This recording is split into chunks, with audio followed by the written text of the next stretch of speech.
India என்பது பாகுபாடு நிறைந்த ஒரு தேசம். ஆணும் பெண்ணும் சமமில்லை, ஆணும் சமமில்லை, பெண்ணும் சமமில்லை. பரப்பால் உயர்வு தாழ்வு உண்டு. வர்ணாசிரம கோட்பாடுகள் அதை நிலைநிறுத்தி இருக்கின்றன. பிறக்கும் போதே ஒவ்வொருவனுக்கும் ஒரு முத்திரை. இவன் சூத்திரன், இவன் வைசியன், இவன் சத்திரியன், இவன் பிராமணன் என்கிற முத்திரை. பெயருக்குத்தான் குடும்பம். ஆனால் குடும்பத்திற்குள் நல்லிணக்கம் இல்லை, சமத்துவம் இல்லை, சகோதரத்துவம் இல்லை. இப்படி ஒரு சமூக கட்டமைப்பு உலகில் வேறு எந்த நாட்டிலும் கிடையாது. இப்படி ஒவ்வொரு மனிதனையும் தனி மனிதனாக்கி அந்நியப்படுத்தி வைத்திருக்கிற இந்த சமூக கட்டமைப்பை முற்றாக தகர்க்க வேண்டும் என்பது புரட்சியாளர் அம்பேத்கரின் கனவு. அதற்கு அவர் படை கட்டவில்லை, பயிற்சி கொடுக்கவில்லை, ஆயுதம் ஏந்தவில்லை, காடுகளில் ஒளிந்து மறைந்து ஆயுத புரட்சி நடத்த வேண்டும் என்று திட்டமிடவில்லை. இந்த சமூக கட்டமைப்பை தகர்க்க முடியும் என்கிற ஒரு மகத்தான நம்பிக்கை அவரிடத்திலே மேலோங்கி இருந்தது. அதன் வெளிப்பாடுதான் அவர் உருவாக்கிய அரசமைப்பு சட்டம். அந்த அரசமைப்பு சட்டத்தின் முகப்புரைதான் கோட்பாட்டு அறிக்கை. வெறுமன அரசியல் ஜனநாயகம் எதையும் சாதிக்காது, புதிய இந்தியாவை உருவாக்காது என்று அவர் மனம் நொந்தார். அதற்கும் ஒரு தீர்வை சொன்னார். அதுதான், நீ இந்துவாக இருக்கிற வரையில் இதிலேயே கிடந்து உழல நேரும், நீ இந்து அல்ல என்று உணர், வெளியேறு என்று சொன்னார். எத்தனை முயற்சிகளை, சதி முயற்சிகளை வலதுசாரிகள் மேற்கொண்டாலும் கூட அவற்றை எதிர்த்து போரிடக்கூடிய போர்க்குணம் வாய்ந்த போராளிகள் உற்பத்தி ஆவார்கள். சமத்துவத்தை நாடுகிற சமூக புரட்சியாளர்கள் உருவாவார்கள். அளவு மாறுபடுகிற போது தன்மை மாறுபடும் என்பது இயங்கியல் விதிகளுள் ஒன்று. அம்பேத்கரை படித்தவர்களின் எண்ணிக்கை மிக மிக சொற்பம். அம்பேத்கர் இயக்கங்களை நடத்தியவர்களே அம்பேத்கரை புரிந்து கொண்டது மிக மிக சொற்பம். அம்பேத்கர் பெயரை உச்சரிக்க கற்றுக்கொண்டோமே தவிர அம்பேத்கரின் சிந்தனைகள் என்ன என்கிற இந்த உள்ளடக்கத்தை நாம் இன்னும் உள்வாங்கவில்லை. அடுத்த தலைமுறையினர், அம்பேத்கரை அறியாத ஒரு தலைமுறையினர் உருவாகக்கூடாது. அவர்கள் எந்த பட்டமும் படிக்கட்டும், எந்த பட்டதாரியாகவும் ஆகட்டும், அவர்கள் எந்த வேலை வாய்ப்பையும் தேடட்டும், அவர்கள் எவ்வளவு உயர்ந்த பதவிக்கு போக வேண்டும் என்றும் ஆசைப்படட்டும். ஆனால் அவர்கள் அம்பேத்கரை படிக்காமல் கடந்து போகக்கூடாது. இந்த வெளியீட்டு விழாவை மிகச் சிறப்பாக ஒருங்கிணைக்க வேண்டும் என்று எண்ணியிருந்தோம். அதுவும் ஒரு கனவு திட்டம் என்று சொல்லலாம். மாண்புமிகு முதலமைச்சர் அவர்களை கொண்டு இதை வெளியிட வேண்டும். சில அமைச்சர் பெருமக்களையும் இந்நிகழ்வுக்கு அழைக்க வேண்டும். மேடையில் அமர்ந்திருக்கிற நம்முடைய IAS அதிகாரி R. பாலகிருஷ்ணன் உள்ளிட்ட அறிவார்ந்த பல ஆளுமைகளையும் அழைத்திட வேண்டும் என்கிற ஒரு திட்டம் நமக்கு இருந்தது. ஆனால் கௌதம சன்னா அவர்களுக்கு ஏற்பட்ட மன அழுத்தத்தின் விளைவாக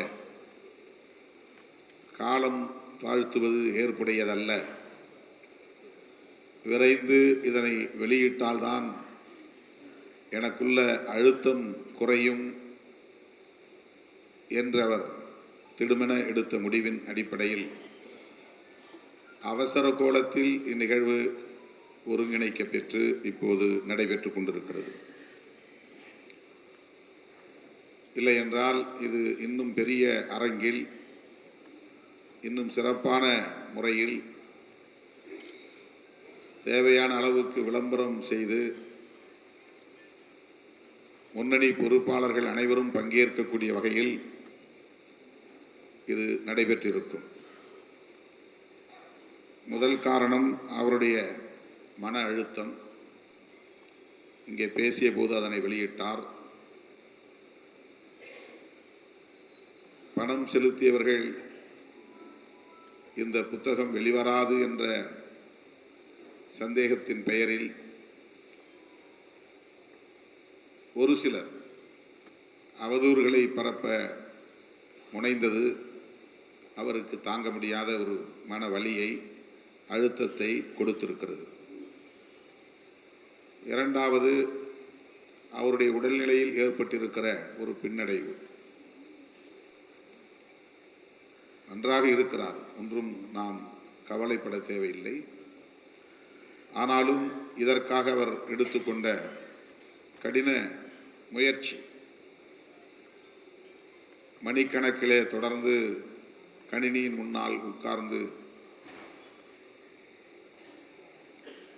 மூளையை முழுமையாக அதற்கென ஒப்படைத்து செய்த வேலைகளினால் ஏற்பட்ட பாதிப்பு. தற்போது சிகிச்சையில் தான் இருக்கிறார். இதுபோல அவர் நீண்ட நேரம் அமர்ந்திருக்கக்கூடாது. சிகிச்சையில் இருப்பதனால் அவர் பெரும்பாலான நேரம் படுக்கையில் தான் இருந்தார். இந்த நிகழ்வுக்காகத்தான் இப்போது வந்து இவ்வளவு நேரம் அமர்ந்திருக்கிறார். அமர்ந்திருப்பது அல்லது நின்று கொண்டிருப்பது இப்போதைய நிலையில் அவருடைய உடலுக்கு உகந்ததல்ல. ஆனாலும் கூட இந்த நிகழ்வை எப்படியாவது நடத்தியாக வேண்டும் என்ற ஒரு பதைப்பு அவரிடத்திலே மேலிட்டதன் விளைவாகத்தான் மிக குறுகிய கால இடைவெளியில் இது ஒருங்கிணைக்கப்பட்டது. நேற்று இரவுதான் நான் முகநூல் நேரலையிலும் இதை அறிவித்தேன்.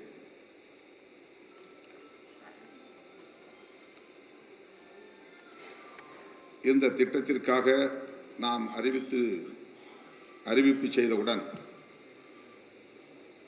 அதாவது 2022ஆம் ஆண்டு மே மாதம் இந்த அறிவிப்பை செய்தோம்.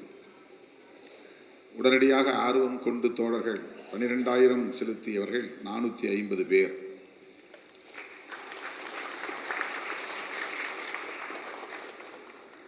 $4,000 செலுத்தியவர்கள் 274 பேர். இப்போது அறிவித்து கொண்டு தங்களை இணைத்துக் கொண்டவர்கள் 32 பேர். ஆக மொத்தம் 756 பேர் தான் இந்த திட்டத்திலே இணைந்திருப்பவர்கள்.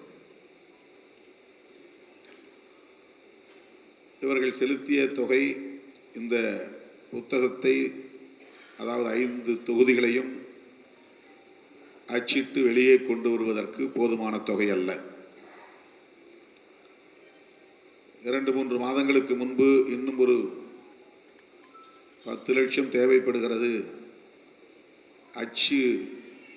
அச்சகத்தாருக்கு தர வேண்டும், அது பெரும் நெருக்கடியாக இருக்கிறது என்று என்னை வந்தவர் கேட்டபோது என்னால் அதை தர இயலவில்லை. எந்த கணக்கிலும் பணம் இல்லை. திடீரென நான் 10 லட்சம் எப்படி தர முடியும் என்று கைவிரித்து விட்டேன்.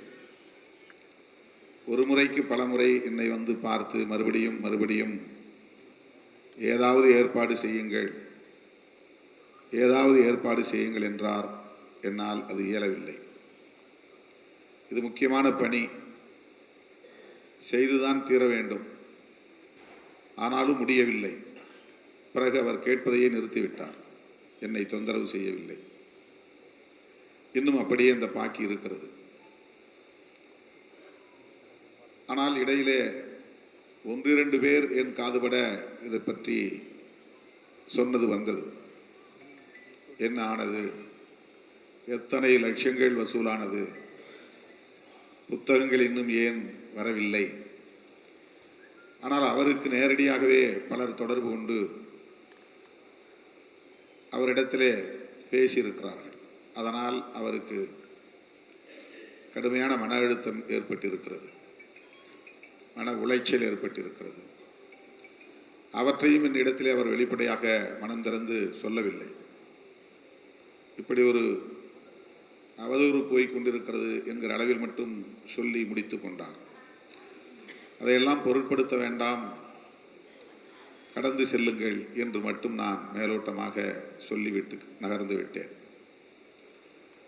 இப்போது அண்மையிலே அவர் மருத்துவமனையில் அனுமதிக்கப்பட்டிருக்கிறார் என்று தகவல் அறிந்ததும் அவரை தேடி போய் நான் பார்த்தபோதுதான் சற்று மனம் திறந்து பேச முடிந்தது.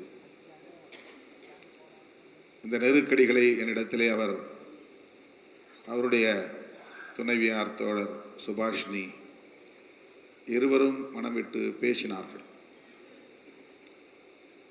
உடனடியாக வெளியீட்டு விழாவை வைக்க வேண்டும். நான் சொன்னேன், முதலமைச்சரிடத்தில் இன்னும் நாம் இசைவு பெறவில்லையே. ஆனால் ஏற்கனவே முதலமைச்சருக்கு கடிதம் கொடுத்திருக்கிறேன். இன்னும் அவரிடத்திலிருந்து இசைவு வரவில்லை. எனவே அவசரப்பட வேண்டாம் என்றுதான் அவரிடத்தில் சொன்னேன். பிறகு அவருடைய உடல்நிலையை கருத்தில் கொண்டும் அவருடைய மனநிலையை கருத்தில் கொண்டும் ஏற்பாடு செய்யுங்கள் என்று சொல்லிவிட்டேன். 2 நாட்களுக்கு முன்னதாக சுபாஷினி அவர்கள் வேளச்சேரிக்கு வந்து இந்த நிகழ்ச்சியை ஒருங்கிணைப்பதற்கு கட்சி தோழரிடம் சொல்லி ஒத்துழைக்க சொல்லுங்கள், முடிந்தால் நிகழ்வுக்கான பொருளாதார உதவியையும் செய்ய சொல்லுங்கள் என்று சொன்னார். அந்த அளவுக்கு நெருக்கடி. அப்படி முடியாது என்றால் நாங்களே கூட பார்த்துக் கொள்கிறோம் என்று சேர்த்து ஒரு வார்த்தையை சொல்லிவிட்டு போனார். பொருளாதார ரீதியாக அவர்கள் எதிர்கொண்ட அந்த சிக்கல்களை எல்லாம் என்னால் உணர்ந்து கொள்ள முடிந்தது. அச்சிடுவதற்கு எவ்வளவு செலவாகும்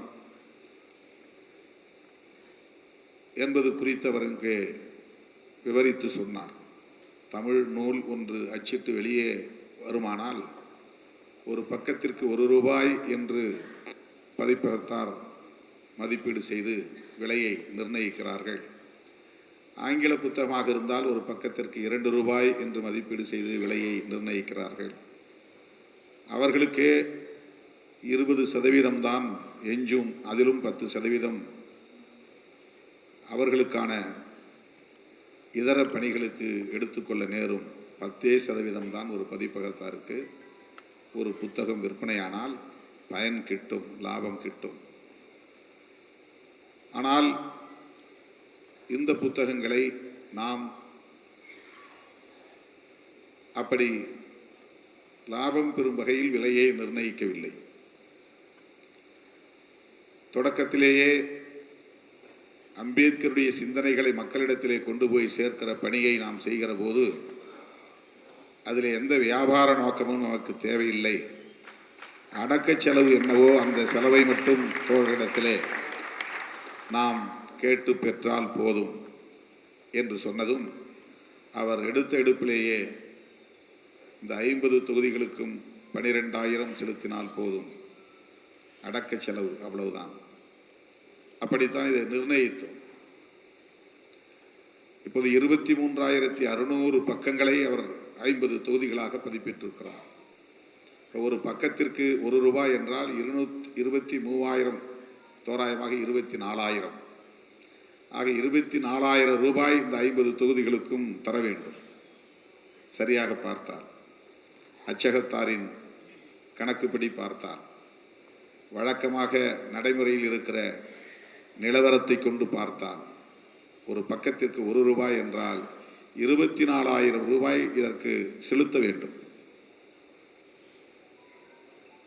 ஆனால் இன்றைக்கு முழுமையாக ₹12,000 மட்டுமே பெற்றுக்கொண்டு ₹24,000 மதிப்புள்ள புத்தகங்களை நாம் இப்போது பதிவு செய்து கொண்டவர்களுக்கு வழங்க இருக்கிறோம். இந்த அடிப்படையை தோழர்கள் புரிந்து கொள்ள வேண்டும். ஒரு திட்டத்தை நடைமுறைப்படுத்துகிற போது நிதி தேவைப்படுகிறது. அந்த நிதியை நாம் பொதுவாக பலரிடமிருந்தும் திரட்டுகிற போது கட்டாயமாக இப்படிப்பட்ட வதந்திகள் பரவும், அவதூறுகள் பரவும். யாரேனும் ஒருவர் அந்த கோணத்தில் ஒரு கருத்தை சொன்னால் அது அப்படியே வேகமாக பரவிவிடும். எனவேதான் இவர் முதலில் இதை பற்றி என்னிடத்திலே பேசிய போது எனக்கு ஒரு தயக்கம் இருந்தது. அடுத்து ஏற்கனவே அம்பேத்கருடைய எழுத்துக்களும் பேச்சுகளும் தொகுக்க பெற்று தமிழில் வந்துவிட்டனவே 37 தொகுதிகளாக, அதை மறுபடியும் நாம் தொகுத்து என்ன செய்ய போகிறோம் என்கிற குழப்பம் எனக்கு இருந்தது. முதலில் என்னிடத்திலே அவர் அதை பற்றி சொன்னபோது நான் அதை பெரிதாக எடுத்துக்கொள்ளவில்லை. மறுபடியும் வந்து அவர் என்னிடத்திலே பேசியதும் அவருடைய இல்லத்திற்கே சென்று அதை பற்றி விளக்கி சொல்லுங்கள் என்று கேட்டேன். அப்படி அவர் சொன்னபோது அதில் உள்ள பிரச்சனையை என்னால் புரிந்து கொள்ள முடிந்தது. ஒரு நூலை தொகுப்பதில் கூட சில வழிமுறைகளை பின்பற்ற வேண்டும். அப்போதுதான் வாசிப்பவர்களுக்கு அது எளிதாக இருக்கும், இலகுவாக இருக்கும், புரிந்து கொள்ளக்கூடிய வாய்ப்பை அது தரும் என்பதை அவரோடு உரையாடிய பிறகு நான் புரிந்து கொண்டேன்.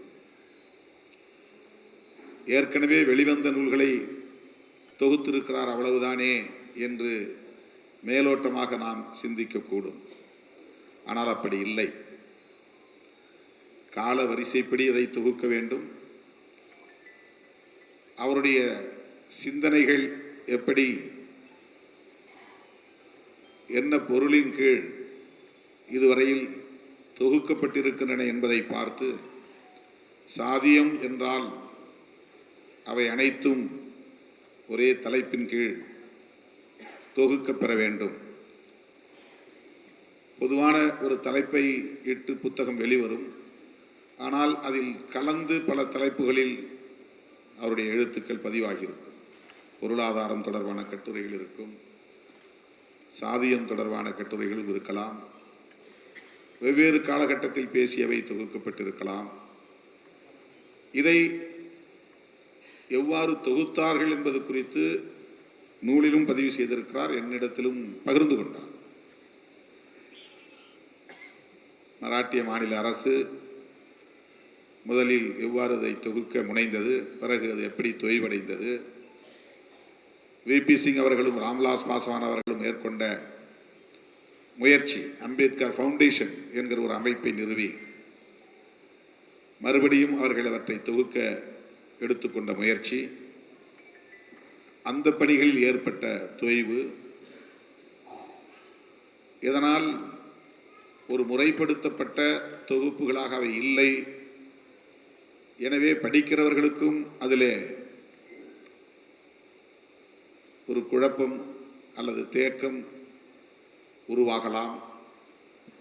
எனவே அம்பேத்கர் அவர்கள் விரும்பியபடி இவற்றை தொகுக்க வேண்டும். அவரே அப்படி அவர் தன்னுடைய குறிப்புகளில் பதிவு செய்திருக்கிறார் என்பதையெல்லாம் எடுத்துரைத்தார். அதன் பிறகுதான் சரி, அந்த வேலையை செய்வோம், அதற்கு என்ன செலவாகும், அதை எப்படி திரட்ட முடியும் என்று சொன்னபோதுதான் அவர் ஒவ்வொருவரும் இப்படி புத்தகங்களை வாங்க நாம் அழைப்பு விடுக்க வேண்டும், முன்பணம் செலுத்தி முன் வெளியீட்டு திட்டம் என்கிற அடிப்படையில் பணம் செலுத்த சொன்னால் பலர் அதற்கு தயாராக முன்வருவார்கள். அது ஒரு கட்சியின் திட்டமாகவே அறிவிக்க பெற்றால் கட்சியின் முன்னணி தோழர்கள் அதில் பங்கேற்க வாய்ப்புகள் இருக்கின்றன என்று இருவரும் சேர்ந்து பேசிய போது, அந்த காலம் என்னுடைய 60வது அகவை நிகழ்வுகளை ஒருங்கிணைத்து கொண்டிருந்த நேரம், மணிவிழா. அப்போதுதான் நான் சொன்னேன், ஒருவர் 50 புத்தகங்களை வாங்கி கொண்டு போய் அவருடைய வீட்டிலே வைத்து விட்டால் அவரும் தொடமாட்டார், யாரும் தொடமாட்டார்கள். அந்த 50 தொகுதிகளையும் அந்த ஊரில் ஒரு படிப்பகத்தை உருவாக்கி படிப்பகத்திலே வைத்து விட்டார்கள் என்றால் அங்குள்ள மாணவர்கள் படிப்பகத்திலே போய் அமருகிற போது அவர்கள் குறைந்தபட்சம் அம்பேத்கர் என்கிற பெயரை படிக்கட்டும், அவருடைய படத்தை பார்க்கட்டும், அவருடைய எழுத்துக்களை பொருள் புரிகிறதோ இல்லையோ படித்து அந்த வார்த்தைகளை உச்சரிக்கட்டும். சமூக நீதி என்கிற வார்த்தை, அந்த சொல்லை, சமத்துவம் என்கிற சொல்லை, சுதந்திரம் என்கிற சொல்லை பள்ளி மாணவர்கள் பள்ளி வயதிலேயே படித்து அந்த சொற்களை உச்சரிப்பதற்கான வாய்ப்பாக கூட அது அமையட்டும்.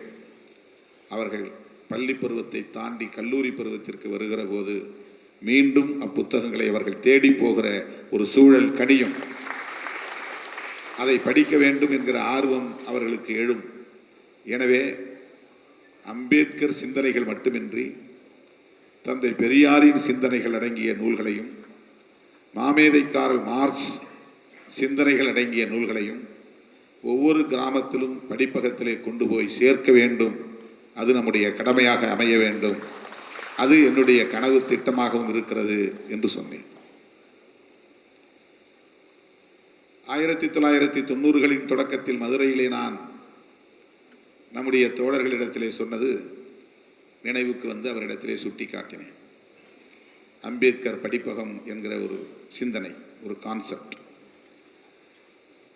ஒடுக்கப்பட்ட மக்கள் வாழும் குடியிருப்புகளில் ஒரு கூரை குடிசையாவது நிறுவி அதில் ஒரு 50 மாணவர்கள் அமரக்கூடிய அளவுக்கான ஏற்பாட்டை செய்து அம்பேத்கர் குழந்தைகள் படிப்பகம் என பலகை வைத்து அந்த பிள்ளைகளை மாலை நேரத்திலே அங்கு வந்து அமர வைக்க வேண்டும். அம்பேத்கர் படத்தை அவர்கள் அந்த படிப்பகத்திலே பார்க்க வேண்டும் என்ற கனவு எனக்கு இருந்தது. அதன் அடிப்படையில் நான் தல்லாகுளத்திலே முதலில் அம்பேத்கர் படிப்பகத்தை உருவாக்குவதற்கான முயற்சியை மேற்கொண்டேன். அப்போது ஒரு முழக்கம் எழுதினேன். விளங்க வைப்போம் விளங்கறுப்போம் என்கிற முழக்கத்தை நான் எழுதினேன். அவர்களுக்கு தெளிவுபடுத்தினால் அவர்களை பீடித்திருக்கிற விலங்குகள் தானாக நொறுங்கி போகும். எனவே விளங்க வைப்போம், தெளிவுபடுத்துவோம், விளங்கறுப்போம், அவர்களை விடுதலை செய்வோம் என்கிற அடிப்படையில் அந்த முழக்கத்தை நான் 90களின் தொடக்கத்தில் 91, 92 அந்த காலகட்டத்தில் எழுதி கொடுத்தேன். அதன் அடிப்படையில் அடுத்து உருவானது கரும்பாலையில் ஒரு குழந்தைகள் படிப்பகம். அதற்கடுத்து SMP காலனியிலே அருந்தமிழ் நகராக இப்போது பெயர் பெற்றிருக்கிற அந்த குடியிருப்பிலே உருவானது ஒரு படிப்பகம். அதன் பிறகு மஞ்சள்மேடு பகுதியிலே உருவானது ஒரு படிப்பகம். இதெல்லாம் 91, 92 காலகட்டத்தில் நான் எடுத்துக்கொண்ட முயற்சியின் விளைவாக குழந்தைகள் படிப்பகம், அம்பேத்கர் படிப்பகம் மதுரை மண்ணில் உருவானது என்று அவருக்கு சொல்லி, அப்போது நான் எழுதிய முழக்கம் இதுதான், விளங்க வைப்போம் விளங்கறுப்போம் என்பது.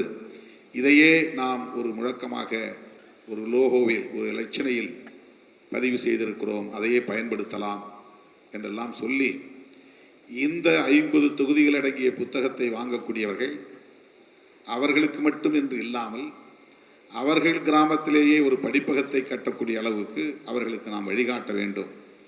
அந்த படிப்பகம் இந்த 3 மாமனிதர்களின் புத்தகங்களை கொண்ட ஒரு நூலகமாகவும் அது மாற வேண்டும். அதுபோல அரசு ஊழியர்களாக இருப்பவர்கள், இது வெறும் 12,000 தானே, அவர்கள் 5 கிராமங்களை தத்தெடுக்க முடியும், 10 கிராமங்களை தத்தெடுக்க முடியும். 30-35 வருடங்கள் அரசு பணியில் இருக்கக்கூடியவர்கள், மாதம் பல லட்சம் சம்பளம் வாங்கக்கூடியவர்கள், ஒரே ஒரு முறை 1,20,000 செலுத்தி 50 புத்தகங்களை 10 கிராமங்களுக்கு 10 தொகுப்புகளை அவர்களால் ஏன் பெற முடியாது? எனவே அப்படி ஒரு திட்டத்தையும் நாம் அறிவிக்கலாம் என்கிற போதுதான் சன்னா அவர்கள் சிந்தித்து உருவாக்கியது. ஒரு கிராமத்தை தத்தெடுக்கிறவர்களுக்கு ஒரு தூதுவர் பட்டம், 5 கிராமங்களை தத்தெடுக்கிறவர்களுக்கு ஒரு தூதுவர் பட்டம், அம்பேத்கரிய சிந்தனைகளை எடுத்துச் செல்கிற தூதுவர்கள், அம்பாசடர்ஸ் ஆஃப் அம்பேத்கரிசம்.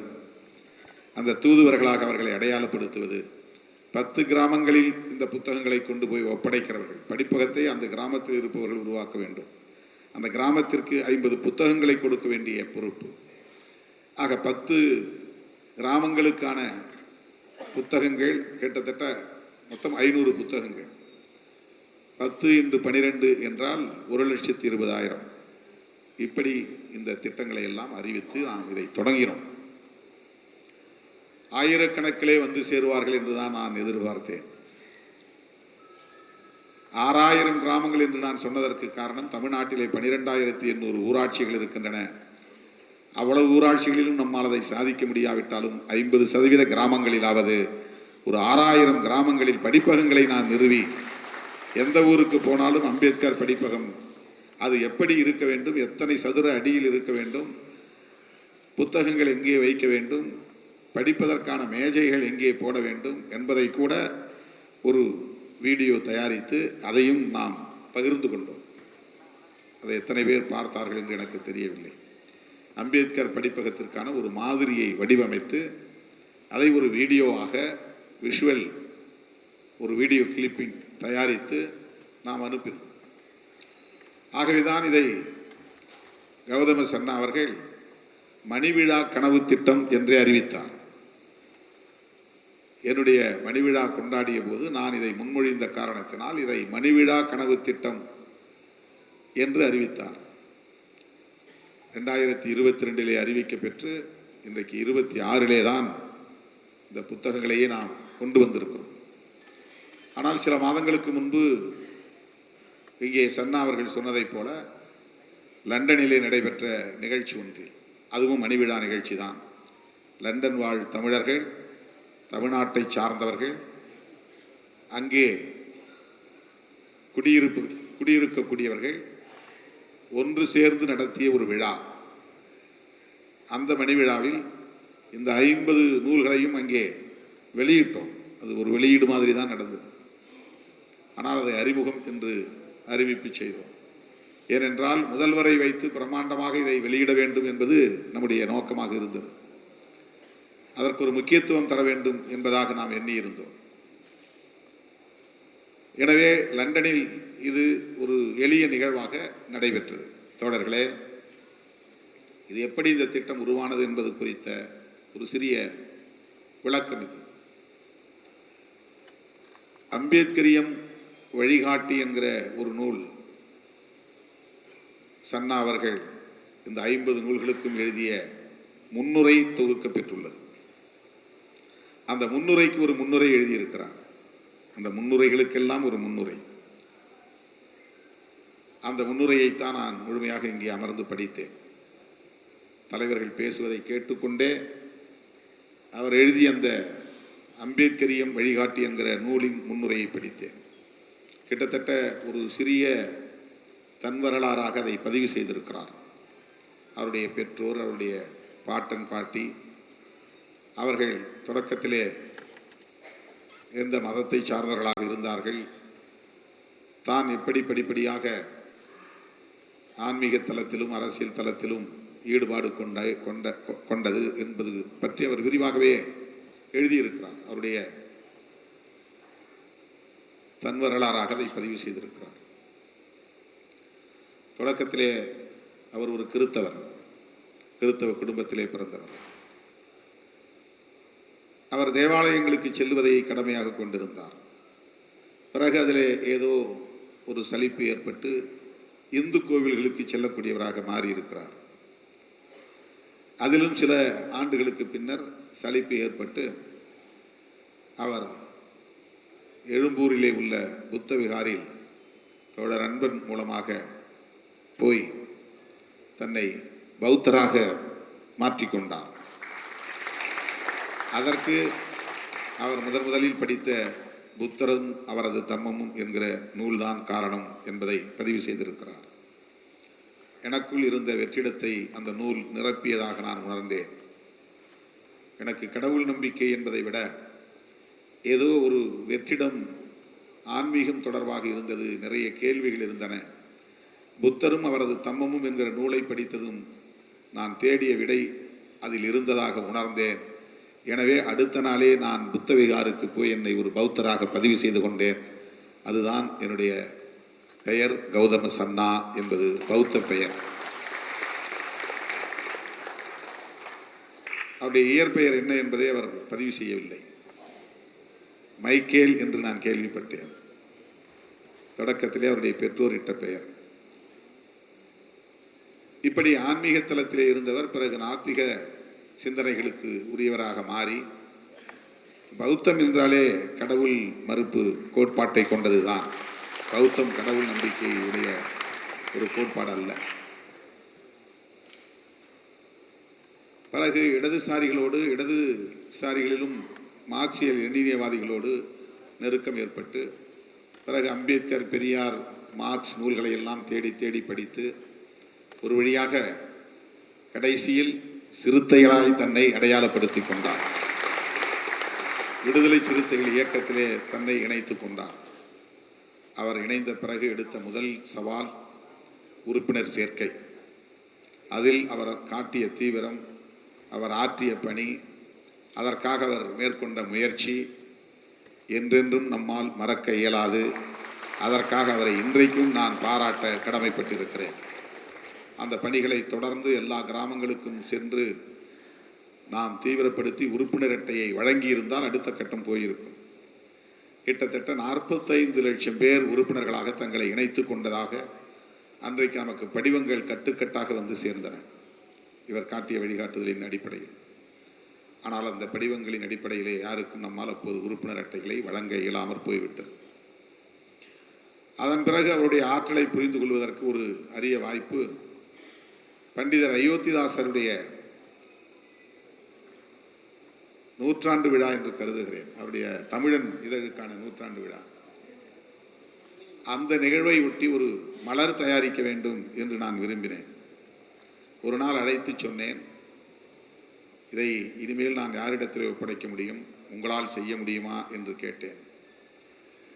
பெரிய வியப்பு. 10 நாள் கூட இடைவெளி இல்லை. அந்த 10 நாளில் 80-90 பக்க அளவில் மிகச்சிறப்பான ஒரு மலரை தயாரித்து கொண்டு வந்து கொடுத்தார். அது மிகச்சிறப்பான ஒரு ஆவணம்.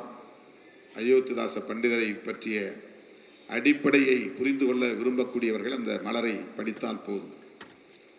அந்த அளவுக்கு. ஏனென்றால் ஏற்கனவே அவர் பண்டிதர் குறித்த ஆய்வுகளை நிறைய செய்திருக்கிறார், நூல்களையும் தொகுத்து வெளியிட்டு இருக்கிறார். ஆகவே அவருடைய பங்களிப்புகளில் அந்த மலர் தயாரிப்பு என்பது போற்றுதலுக்குரியதாக இருந்தது. இந்த பணி மேலோட்டமாக பார்த்தால் என்ன, ஏற்கனவே வெளிவந்த நூல்களைத்தானே இவர் முறைப்படுத்தி இருக்கிறார், வரிசைப்படுத்தி இருக்கிறார் என்று தோன்றும். அப்படி இல்லை. ஒரு நூலை தொகுப்பது என்பதும் அவ்வளவு எளிதான காரியம் இல்லை. அதைவிட அவற்றை வரிசைப்படுத்துவது, முறைப்படுத்துவது எல்லோராலும் முடியாது. அதற்குரிய ஞானம் இருந்தால் மட்டும்தான் முடியும். அதற்குரிய பொறுமையும் வலிமையும் இருந்தால்தான் முடியும். முழுக்க முழுக்க மூளையை பயன்படுத்தி வெறும் உடல் உழைப்பால் செய்யக்கூடிய வேலை அல்ல. இவ்வளவு நேரத்தில் இந்த அறுத்து முடிக்கணும்னா 1 மணி நேரத்தில் முடிச்சிட முடியும். இவ்வளவு தூரம் இந்த மண்ணை வெட்டி போடணும்னா குறிப்பிட்ட நேரத்தில் அதை வெட்டி போட்டு விட முடியும். இந்த மரங்களை எல்லாம் வெட்ட வேண்டும் என்று சொன்னால் அந்த உடலில் திறன் இருந்தால் உடனே வெட்டி சாய்த்து விட முடியும் என்று ஒரு கட்டியம் கூற முடியும். ஆனால் சிந்தனை தொடர்பான பணிகளை செய்வதற்கு மூளை வலிமை என்பது மிக முக்கியமானது. அதுதான் மூலதனம். உடல் உழைப்பால் நமக்கு ஏற்படுகிற பாதிப்பு அல்லது நம் உடலில் இருந்து நாம் செலவு செய்கிற சக்தி, இந்த கலோரிஸ், பல மடங்கு மூளையை பயன்படுத்தி செய்கிற போது செலவாகும். அதனால் உடல் கடும் வெப்பமடையும். சிந்திக்கிறவர்கள், ஏன் புரட்சியாளர் அம்பேத்கர் 65 வயதிலேயே காலமாக நேர்ந்தது?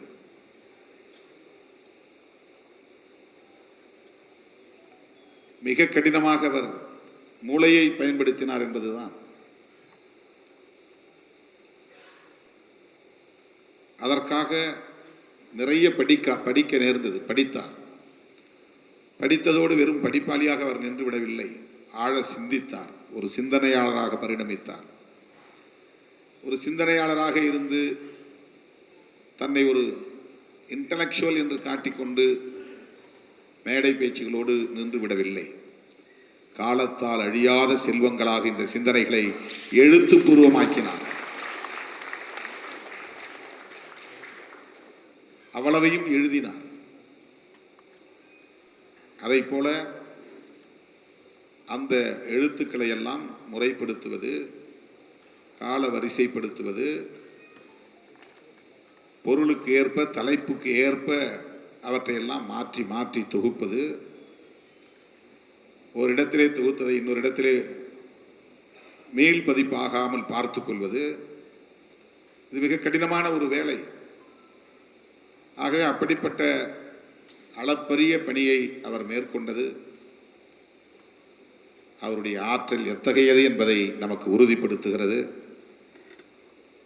அது விடுதலை சிறுத்தைகள் கட்சிக்கு பெருமை சேர்ப்பதாக அமைந்திருக்கிறது என்பதை மகிழ்வோடு நான் பதிவு செய்ய கடமைப்பட்டிருக்கிறேன். தோழர்களே,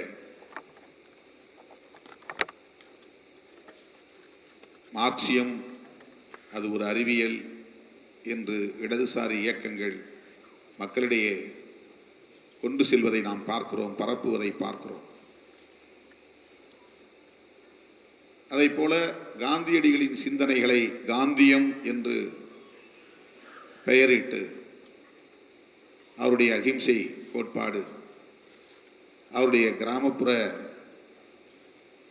ஆட்சி நிர்வாகம், கிராம ராஜ்யம் என்கிற கோட்பாடு, அவருடைய மதுவிலக்கு கொள்கை,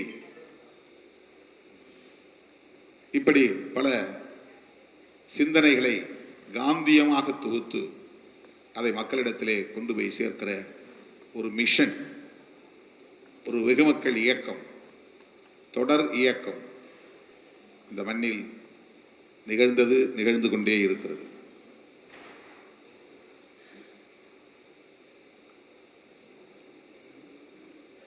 விவேகானந்தர் அவருடைய சிந்தனைகளை பரப்புவதற்கு ராமகிருஷ்ணா மிஷன் என்ற ஒன்றை உருவாக்கி இன்றைக்கு அது உலகளாவிய அளவிலே இயங்கிக் கொண்டிருக்கிறது. கல்வி நிறுவனங்களை நிறுவி அதன் மூலமாக கல்வியை போதிக்கிற அதே வேளையில் விவேகானந்தரின் சிந்தனைகளையும் அவர்கள் ஒரு இசமாக பரப்புகிறார். இந்து இசமாக சீர்திருத்தம் செய்யப்பட்ட ஒரு இசமாக அவர்கள் பரப்புகிறார்கள். பெரியாரியம் கூட இன்றைக்கு திராவிடர் கழகத்தின் மூலம், சுயமரியாதை பிரச்சார நிறுவனத்தின் மூலம் மீண்டும் மீண்டும் நூல்களாக பதிப்பிக்க பெற்று பல பத்தாண்டுகளாக தமிழ் மண்ணிலும் உலகத்தின் பிற பகுதிகளிலும் பரப்பப்பட்டு வருகிற ஒரு மிஷன் இயங்குகிறது. நான் அடிக்கடி சொல்லுவேன், அம்பேத்கரின் சிந்தனைகளை பரப்புவதற்கு அப்படி ஒரு மிஷன் உருவாகவில்லை. ஆங்காங்கே இயக்கங்களாக, சமூக இயக்கங்களாக அல்லது அரசியல் கட்சிகளாக அம்பேத்கர் பெயரை உச்சரிக்கக்கூடிய நிலையில்தான் இருக்கிறோம். அவருடைய சிந்தனைகளுக்கு ஒரு வடிவம் கொடுத்து அம்பேத்கரியம் என்கிற அடையாளத்தோடு வெகு மக்களிடத்திலே கொண்டு போய் சேர்க்கிற பணிகளை செய்வதற்கான ஒரு மிஷன் இங்கே இல்லை என்று நான் தோழர்களோடு உரையாடுகிற போது கவலையோடு பகிர்ந்து கொள்வதுண்டு.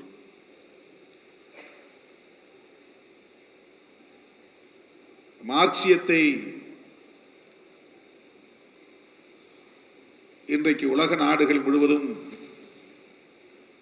பரப்புவதற்கான மிக பெரும் இயக்கங்கள் அரசியல் கட்சிகளாகவும் இதர இயக்கங்களாகவும் தொடர்ந்து இயங்கி வருகின்றன.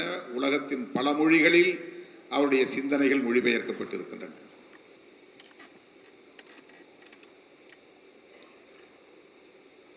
கிறிஸ்தவம் என்பது கூட ஒரு மாமனிதரின் சிந்தனைகள் தான். அவருடைய சீடர்கள் உலகம் முழுவதும் கொண்டு போய் இதை சேர்த்தார்கள். அது நிறுவனமயப்பட்டு ஒரு மதமாக மாறி நிற்கிறது. ஆனாலும் அது ஒரு மிஷன். இஸ்லாம் என்பதும் நபிகள் நாயகத்தின் சிந்தனைகள் தான். அந்த சிந்தனைகள் இன்றைக்கு நிறுவனமயப்பட்டு உலகளாவிய அளவில் பல அரசுகளை உருவாக்கி இருக்கிறது, பல தேசங்களை உருவாக்கி இருக்கிறது. பௌத்தமும் அப்படித்தான். ஆனால் தோன்றிய இந்த மண்ணில் பௌத்தத்தை வீழ்த்தி விட்டார்கள், சாய்த்து விட்டார்கள் என்பது கசப்பான உண்மை.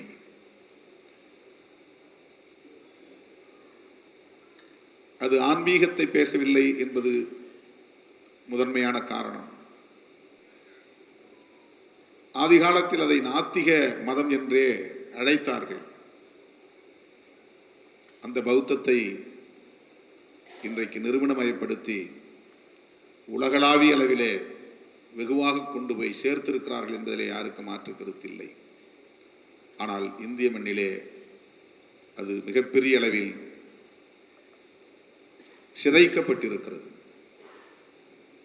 இத்தகைய சூழலில்தான் புரட்சியாளர் அம்பேத்கர் தனது இறுதி காலத்தில், அவர் எத்தனையோ அரும்பணிகளை ஆற்றியிருந்தாலும் குறிப்பிட்டு சொல்லக்கூடிய 2 அரும்பணிகள், ஒன்று புத்தரும் அவரது தம்மமும் என்கிற படைப்பு ஆன்மீக தளத்தில் அல்லது பண்பாட்டு தளத்தில், சமூக தளத்தில் பெரும் தாக்கத்தை ஏற்படுத்துவதற்கான கோட்பாடுகளை நமக்கு புத்தரும் அவரது தம்மமும் என்கிற பெயரில் வழங்கியிருக்கிறார்.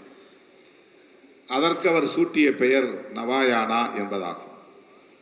அம்பேத்கரியம் என்றால் நவாயானம் என்று நாம் புரிந்து கொள்ள வேண்டும். ஆனால் நாம் 19 பௌத்தம் பௌத்தம் என்று சொல்லிக் கொண்டிருக்கிறோமே தவிர, அம்பேத்கர் உணர்ந்து கொண்ட பௌத்தம் எது, அவர் சொல்ல முனைந்த பௌத்தம் எது, அவர் பரப்ப விரும்பிய பௌத்தம் எது? ஏற்கனவே பௌத்தத்திற்கு பல நூல்கள் அல்லது வேத நூல்கள் என்று சொல்லக்கூடிய வகையில் புனித நூல்கள் இருக்கின்றன. ஏன் அம்பேத்கர் தனியே ஒரு நூலை படைக்க வேண்டும்? புத்தரும் அவரது தம்மமும் என்கிற ஒரு நூலை ஏன் அவர் அரும்பாடுபட்டு படைக்க வேண்டும்? அதற்கு ஏன் அவர் நவயானா என்ற புதிய பெயரை சூட்ட வேண்டும்? இதிலேதான் அம்பேத்கரியம் அடங்கியிருக்கிறது. இன்னொரு அரும்பணி இந்திய அரசமைப்பு சட்டம். அவர் எத்தனையோ நூல்களை எழுதியிருந்தாலும், எவ்வளவோ அரும்பணிகளை ஆற்றியிருந்தாலும், காலத்தால் அழியாத படைப்புகளாக, சாதனைகளாக இந்த இரண்டையும் நான் பார்க்கிறேன். ஒன்று அரசமைப்பு சட்டம். புதியதொரு இந்தியாவை கட்டமைப்பதற்கான அடிப்படை கோட்பாடுகளை முன்மொழியக்கூடிய ஒரு மகத்தான ஆவணம் இந்திய அரசமைப்பு சட்டம். அதிலே அவர் முன்மொழிந்திருக்கிற கோட்பாடுகளை விவரித்தால் அதுதான் அம்பேத்கரியம். ஜஸ்டிஸ், லிபர்ட்டி, ஈக்குவாலிட்டி, ஃப்ரெட்டர்னிட்டி என்கிற இந்த 4 கோட்பாடுகளை விவரித்து எழுதினால் அவைதான் அம்பேத்கரியம். அதுதான் அம்பேத்கரிசம்.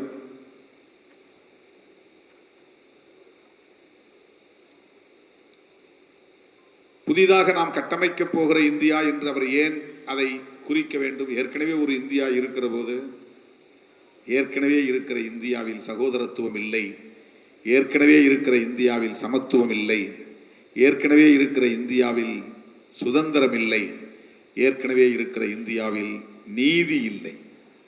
சமூக நீதியும் இல்லை, அரசியல் நீதியும் இல்லை, பொருளாதார நீதியும் இல்லை.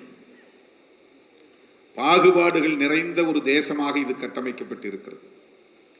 ஒரு டிஸ்கிரிமினேட்டரி சொசைட்டி. இந்தியா என்பது பாகுபாடு நிறைந்த ஒரு தேசம். ஆணும் பெண்ணும் சமமில்லை, ஆணும் சமமில்லை, பெண்ணும் சமமில்லை. பரப்பால் உயர்வு தாழ்வு உண்டு. வர்ணாசிரம கோட்பாடுகள் அதை நிலைநிறுத்தி இருக்கின்றன. பிறக்கும் போதே ஒவ்வொருவனுக்கும் ஒரு முத்திரை. இவன் சூத்திரன், இவன் வைசியன், இவன் சத்திரியன், இவன் பிராமணன் என்கிற முத்திரை. ஒவ்வொரு வருடத்துக்குள்ளும் நூற்றுக்கணக்கான, ஆயிரக்கணக்கான சாதிய பிரிவுகள். ஒவ்வொரு சாதிக்கிடையிலும் உயர்வு தாழ்வு. ஒரே சாதி, ஒரே குடும்பம், அதிலும் ஆண் பெண் உயர்வு தாழ்வு. ஒவ்வொரு தனி மனிதனும் ஒரு கம்யூன் லைஃப் என்கிற இணைந்து வாழுகிற வாழ்க்கை முறையே இல்லாமல் சிதைந்து கிடக்கிற ஒரு சமூக கட்டமைப்பு இது. பெயருக்குத்தான் குடும்பம், ஆனால் குடும்பத்திற்குள் நல்லிணக்கம் இல்லை, சமத்துவம் இல்லை, சகோதரத்துவம் இல்லை. இப்படி ஒரு சமூக கட்டமைப்பு உலகில் வேறு எந்த நாட்டிலும் கிடையாது. இப்படி ஒவ்வொரு மனிதனையும் தனி மனிதனாக்கி அந்நியப்படுத்தி வைத்திருக்கிற இந்த சமூக கட்டமைப்பை முற்றாக தகர்க்க வேண்டும் என்பது புரட்சியாளர் அம்பேத்கரின் கனவு. அதற்கு அவர் படை கட்டவில்லை, பயிற்சி கொடுக்கவில்லை, ஆயுதம் ஏந்தவில்லை, காடுகளில் ஒளிந்து மறைந்து ஆயுத புரட்சி நடத்த வேண்டும் என்று திட்டமிடவில்லை. இந்த சமூக கட்டமைப்பை தகர்க்க முடியும் என்கிற ஒரு மகத்தான நம்பிக்கை அவரிடத்திலே மேலோங்கி இருந்தது. அதன் வெளிப்பாடுதான் அவர் உருவாக்கிய அரசமைப்பு சட்டம். அந்த அரசமைப்பு சட்டத்தின் முகப்புரைதான் கோட்பாட்டு அறிக்கை. அதுதான் மேனிஃபெஸ்டோ ஆஃப் மாடர்ன் இந்தியா. ஒரு புதிய இந்தியாவை கட்டமைப்பதற்கான ஒரு அரசியல் அறிக்கை அது. அதில்தான் புளூரலிசம் இருக்கிறது,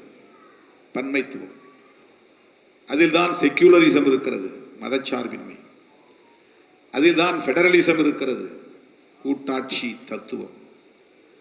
அதில்தான் justice, social, economic, political justice. டெமோக்ரஸியே political democracy, social democracy, economical democracy என்று ஜனநாயகத்தை பாகுபடுத்தி வகைப்படுத்தி காட்டுகிறார். இங்கே ஒருவனுக்கு ஒரு ஓட்டு, ஒரு ஓட்டுக்கு ஒரு மதிப்பு என்கிற அரசியல் ஜனநாயகத்தை நான் கொண்டு வந்து விட்டேன். ஆனால் சகோதரத்துவம் இல்லாத ஒரு நிலையில் இங்கே சமூக ஜனநாயகம் இல்லை. சமூக ஜனநாயகம் இல்லாமல் வெறுமன அரசியல் ஜனநாயகம் எதையும் சாதிக்காது, புதிய இந்தியாவை உருவாக்காது என்று அவர் மனம் நொந்தார். அதற்கும் ஒரு தீர்வை சொன்னார். அதுதான், நீ இந்துவாக இருக்கிற வரையில் இதிலேயே கிடந்து உழல நேரும், நீ இந்து அல்ல என்று உணர், வெளியேறு என்று சொன்னார். தோழர்களே, இவற்றை எல்லாம் தொகுத்தால் இதுதான் அம்பேத்கரியம்.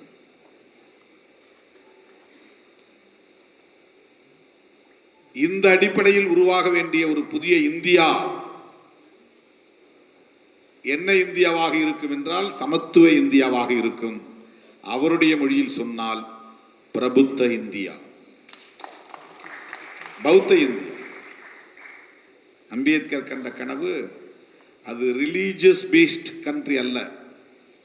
அவர் விரும்பிய நேஷனலிசம், அவர் விரும்பிய நேஷன், அவர் விரும்பிய நேஷன்ஹுட், அது மதம் சார்ந்ததல்ல. பௌத்தம் சார்ந்தது என்று சொன்னாலும் அது மதம் சார்ந்ததல்ல. ஏனென்றால் பௌத்தத்தில் எந்த புராணங்களும் கதையாடல்களும் கிடையாது, கற்பனைகள் புனைவுகள் கிடையாது. அது தனிநபர் ஒழுக்கத்தையும் சமூக ஒழுக்கத்தையும் முற்போக்கான திசை வழியில் காட்டுகிற வாழ்வியல் முறை.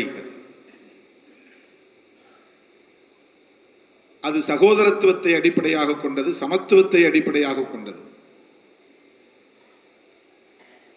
அப்படிப்பட்ட ஒரு புதிய இந்தியாவை கட்டமைக்க கனவு கண்டார். அந்த கனவு நனவாக வேண்டுமானால் அம்பேத்கரின் சிந்தனைகள் கிராமங்கள் தோறும் போய் சேர வேண்டும். அதற்காக நாம் முன்மொழிந்த முழக்கம்தான் ஊர்தோறும் அம்பேத்கர் படிப்பகம், ஊன்றுவோம் அம்பேத்கர் அறிவியம் என்ற முழக்கத்தை முன்வைத்திருக்கிறோம். தோழர்களே, அடுத்த தலைமுறையினர் அம்பேத்கரை அறியாத ஒரு தலைமுறையினர் உருவாகக்கூடாது. அவர்கள் எந்த பட்டமும் படிக்கட்டும், எந்த பட்டதாரியாகவும் ஆகட்டும், அவர்கள் எந்த வேலை வாய்ப்பையும் தேடட்டும், அவர்கள் எவ்வளவு உயர்ந்த பதவிக்கு போக வேண்டும் என்றும் ஆசைப்படட்டும். ஆனால் அவர்கள் அம்பேத்கரை படிக்காமல் கடந்து போகக்கூடாது. அப்படி அம்பேத்கரை படிக்கிற தலைமுறை உருவானால் இந்த மண்ணில் நீண்ட நெடுங்காலம் புறையோடி கிடக்கிற சமத்துவமின்மை என்கிற நிலை தகர்த்தெறியப்படும், சகோதரத்துவமின்மை என்கிற நிலை தகர்த்தெறியப்படும், பரப்பின் அடிப்படையிலான உயர்வு தாழ்வு என்கிற இந்த பாகுபாடுகள் தகர்த்தெறியப்படும். இல்லையே வலதுசாரிகளின் ஆதிக்கம் மேலோங்கும், வர்ணாசிரம தர்மம் மீண்டும் நம்மை ஆட்கொள்ளும், பழைய சமூக ஒழுங்கு மறுபடியும் நிலைநிறுத்தப்படும். எனவேதான் நீங்கள்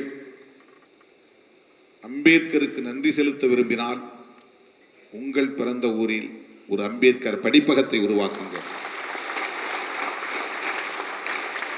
அந்த படிப்பகத்தில் இந்த மாமனிதர்கள், புரட்சியாளர் அம்பேத்கர், தந்தை பெரியார், மாமேதை காரல் மார்க்ஸ் ஆகியோரின் சிந்தனைகள் அடங்கிய நூல்களை அவர்களுக்கு கொடையாக அளியுங்கள். அந்த பிள்ளைகள் அவற்றை புரட்டி பார்க்கட்டும். அவற்றை அந்த பருவத்திலே படித்து புரிந்து கொள்ள முடிகிறதோ இல்லையோ, அந்த சொற்றொடர்கள் அவர்களுக்கு அறிமுகமாகட்டும். அது மிகப்பெரிய தாக்கத்தை ஏற்படுத்தும். எத்தனை முயற்சிகளை, சதி முயற்சிகளை வலதுசாரிகள் மேற்கொண்டாலும் கூட அவற்றை எதிர்த்து எதிர்த்து போரிடக்கூடிய போர்க்குணம் வாய்ந்த போராளிகள் உற்பத்தி ஆவார்கள். சமத்துவத்தை நாடுகிற சமூக புரட்சியாளர்கள் உருவாவார்கள். அளவு மாறுபடுகிற போது தன்மை மாறுபடும் என்பது இயங்கியல் விதிகளுள் ஒன்று. அம்பேத்கரை படித்தவர்களின் எண்ணிக்கை மிக மிக சொற்பம். அம்பேத்கர் இயக்கங்களை நடத்தியவர்களே அம்பேத்கரை புரிந்து கொண்டது மிக மிக சொற்பம். அம்பேத்கர் பெயரை உச்சரிக்க கற்றுக்கொண்டோமே தவிர அம்பேத்கரின் சிந்தனைகள் என்ன என்கிற அந்த உள்ளடக்கத்தை நாம் இன்னும் உள்வாங்கவில்லை. அந்த கோணத்தில் புரட்சியாளர் அம்பேத்கர் அவர்களை புரிந்து கொண்டால் அடுத்தடுத்து வருகிற தலைமுறையினர் ஒரு புதிய இந்தியாவை, சமத்துவ இந்தியாவை, சகோதரத்துவ இந்தியாவை உருவாக்குவார்கள் என்கிற நம்பிக்கை உள்ளது. அதற்கு இந்த திட்டம் ஒரு அடித்தளம் அமைக்கும் என்று நான் நம்புகிறேன். எனவே முழு அளவில் பணம் செலுத்தியவர்கள் வைரத் தூதுவர்களாக, தங்க தூதுவர்களாக மாற முன்வர வேண்டும். அவரவர் சொந்த ஊரில் முதலில் ஒரு படிப்பகத்தை நீங்களே கட்டுவதற்கு முயற்சிக்க வேண்டும். குறைந்தது 4 லட்சம் ரூபாய் செலவிலே 400 சதுர அளவில் ஒரு படிப்பகத்தை கட்ட முடியும் கிராமப்புறத்திலே. அது ஒரு பெரிய முயற்சி அல்ல, பெரிய செலவு அல்ல. இவ்வளவு தூரம் அரசு வேலைவாய்ப்பை பெற்று 30-35 ஆண்டுகள் அரசு சம்பளத்தை பெற்று தன்னுடைய குடும்பத்தை பாதுகாக்கக்கூடிய வாய்ப்பை பெற்றவர்கள் அம்பேத்கருக்கு திருப்பி செலுத்துகிற ஒரு நன்றி கடனாக அது அமையட்டும். அதுதான் உங்களுக்கு நான் விடுக்கிற வேண்டும்.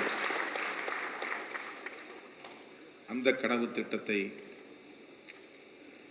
நிறைவேற்ற வேண்டும் என்பதற்காக தன்னுடைய முழு ஆற்றலையும் இதற்காக செலவிட்ட, அதனால் சற்று உடல் நலிவை சந்திக்கிற நிலைக்கு ஆளாகி இருக்கிற கௌதம சன்னா அவர்கள் விரைந்து நலம் பெற வேண்டும்.